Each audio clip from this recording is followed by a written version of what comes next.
At kumuha na tayo ng ulat mula dyan sa Department of Public Works and Highways dahil sinasabing yung pondo para sa naturang ahensya, yung sanhi ng deadlock para sa paghimay ng pambansang pondo sa 2026. Alamin natin mga update mula kay Bombo Isa Cotoner. Ipinagtanggol ni Department of Public Works and Highways Secretary Vince Dizon ang umano'y minadaling pagbubukas ng Davao City Coastal Road, partikular ang Bukana Bridge. Kasunod yan ang batikos mula kay Acting Davao City Mayor Sebastian Duterte. Ayon kay Dizon, isinasaalang-alang ng ahensya ang kaligtasan ng publiko. Ngunit kailangan din timbangin ang kaginhawaan ng mga residente ng Davao na matagal nang dumaranas ng matinding trapiko. Anya, mahalagang mabalanse ang public safety at ang pangangailangan ng mamamayan na maibsan ang traffic sa lungsod. Matatandaang nauna na rito na sinabi ni Duterte na premature ang pagbubukas ng kalsada dahil wala pa umanong sapat na street lights at safety at traffic signage. Binalaan din niya ang DPWH na mananagot ito sakaling may mangyaring aksidente sa lugar.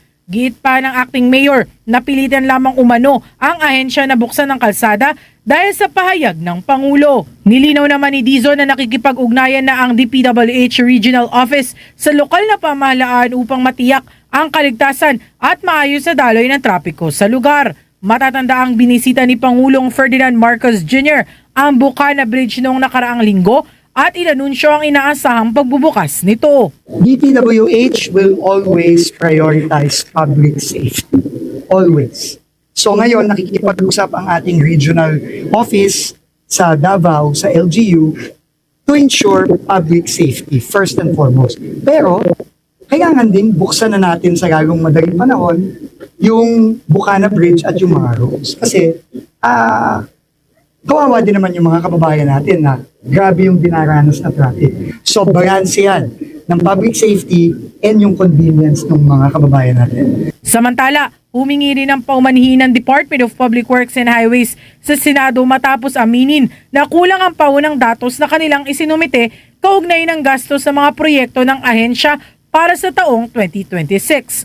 Dahil dito, nagkaroon ng hindi pagkakaunawaan sa panukalang 45 billion na bawas sa budget ng kagawaran, kaya pansamantalang ipinagpaliban ng bicameral conference. Ayon sa DPWH, hindi sapat ang binigay na regional adjustment factors bilang batayan sa pag-a-adjust bilang tugon. Nagsumite ang DPWH ng mas detalyado at komprehensibong ulat. Tiniyak ng ahensya na handa itong magbigay ng karagdagang paliwanag at dokumento kung kakailanganin ng Senado. Hindi tayo ng paumanhin po sa ating mga senador dahil yung pong datos na pinadala ng DPWH several weeks ago ay clearly hindi sapat para makapaggawa ng tama at accurate na pag-a-adjust sa mga cost ng mga proyekto base na rin doon sa pagbaba natin ng mga presyo. So, sumulat tayo sa Senado ngayon at nag-issue tayo ng statement, humihingi tayo ng paumanhin sa pagkukulang natin doon, pero ang objective talaga natin dito is iisa. Kailangan mapababa natin, finally, after so many years, ang presyo ng materyales ng mga proyekto sa DPWH. Natin, magkakaroon na tayo ng very clear solution dito sa problema natin para ma-ensure din na yung mga proyekto ng DPWH ma-implement naman ng tama.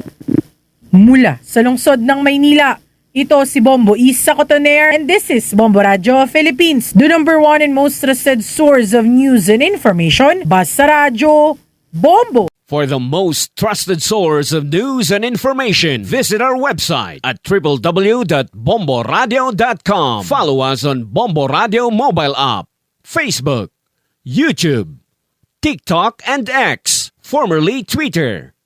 Like, share, and stay connected. Anytime, anywhere.